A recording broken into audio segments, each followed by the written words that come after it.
as the bigger man, in close. Where he needs to concentrate, I think, a little bit more is downstairs the body. No better way to take advantage of being a bigger man than to go to the smaller man's body. Start to break him. Especially a bigger man, or especially a smaller man who's coming in the heaviest of his career. There's more loose body on Batchelder than there's ever been in his life before. Why not go attack that loose body?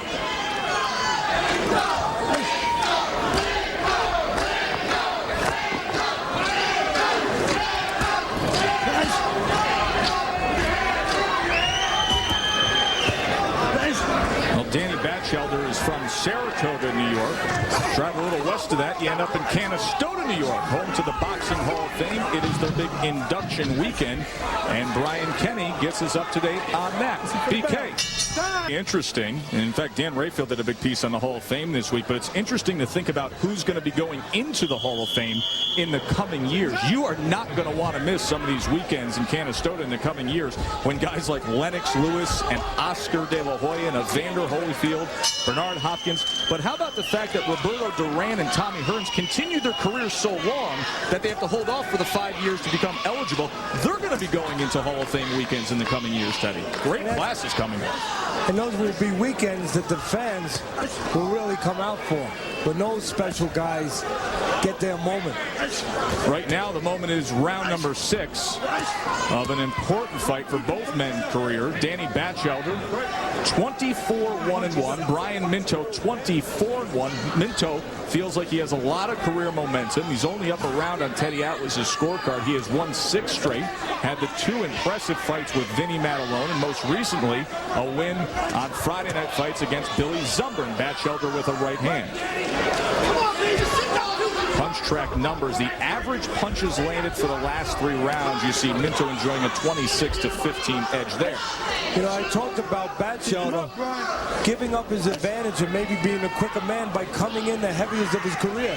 I don't want to make an excuse for him, but one plausible reason is Batchelder did take this fight on quick notice 3 weeks ago. Maybe not enough time to get the weight off. Maybe the inactivity in Batchelder's career is part of the reason why he's heavier too. 2 fights in 2005, 1 fight in 2004, only 1 fight in 2003. Turned pro at age 19. He has really stretched out his career. Again, and this is relative because of tomorrow night's fight with Tarver and Hopkins. But if you're the smaller man, you're not going to become the bigger man. You're not going to change genetics. You put weight on, you're still not going to be big and stronger than the other guy. So use your advantage as a quicker guy, maybe the smarter guy. And that's an advantage Hopkins is going to have to use tomorrow if he's going to have success with Tarver. That is an advantage Batchelder has not used tonight. Not often enough. We talked about the cuts that Batchelder has suffered throughout his career. A little blood over the left eye now of Batchelder. An eye that's been cut before. He had a cut over his left eye 4 fights ago. There's a short left hand. Free now. Break it up, ref. Minto not working on the inside now. Take a little break now. Goes with the uppercut. Little separation created. Batchelder, that was blocked by the right elbow of Minto. Minto tries to turn around to the side, but doesn't fire anything off.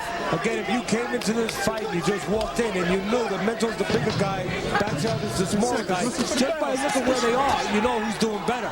4 rounds to go. 31-year-old Brian Minto. He was just a regular guy with regular jobs. Ran lines for the telephone company, was a laborer in the Masons Union back in small-town Butler, PA. And then all of a sudden he turned pro at age 27, ran up an unbeaten record, found himself in some exciting fights on TV, and here he is, a winner of 6 straight. Let's look at the punch track numbers, sponsored by Just for Men Hair Color. You can see Minto a 302, 259 edge to the head, 427 to 305 edge in terms of punches thrown overall. Teddy Atlas's scorecard last 2 rounds going to Minto, 58-56 against Danny Batchelder. You know, going into this fight, you would have looked at the record of Batchelder, and you would have saw his one loss was a KO loss, and it was at 168 pounds. So the responsible question you might ask is, hey, if he got knocked out by a 168 pounder, what will happen when he gets hit by a heavyweight? Well, so far, Batchelder has held up well in that area. The place that Batchelder has not served himself, has not shined well, is to fight in the proper spaces in the ring. To get it outside where he would serve himself, being maybe the quicker man, being the man that when he gets separation has 2 opportunities, Joe. One opportunity right now, you can see it, to use the jab to keep Minto at bay, and the other is when Minto does come in, and you know he's coming in, he's a bigger guy. Do that. At least try to nail him and time him as he's coming. I asked him about that TKO loss at 168 pounds. He said that had nothing to do with chin or power. It had to do with the fact that I weighed 208 when he currently weighs. When he started training for that and he dropped all that weight in just 30 days, he really shouldn't have been in the ring on that night. Not according to the description and the breakdown he gave you, if that's accurate.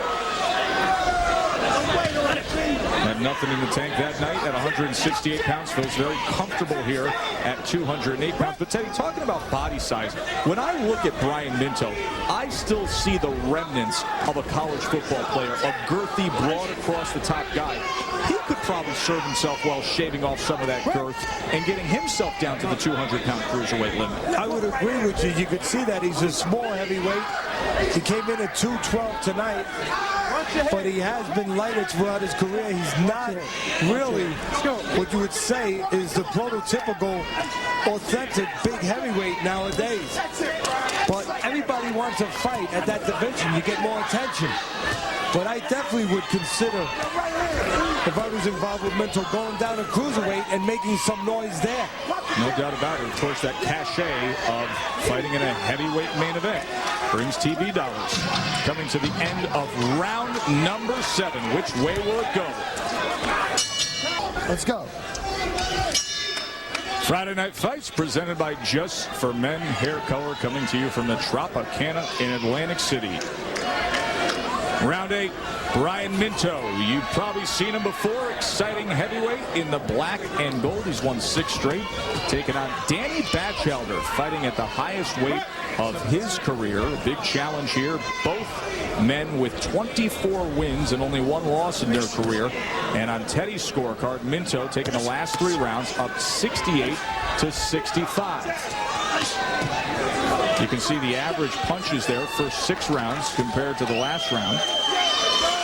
Let's now bring in the trainer for Brian Minto, one of our favorites to talk to during the fights, Tommy Yankello. Tommy, what are you saying to Brian between rounds? You trying to motivate him for a good stretch run here? Oh, definitely, absolutely. I want double jab, double up jab to get him in. A lot of feints.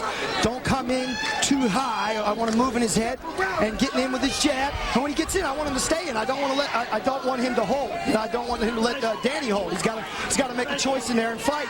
And he's got to stay low on the inside and work the body.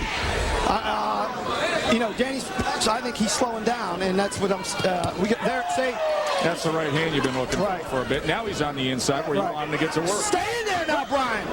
Tom, your guy is the bigger guy going into this fight. There's no better way to take advantage of that other than getting close as he's done and bang to that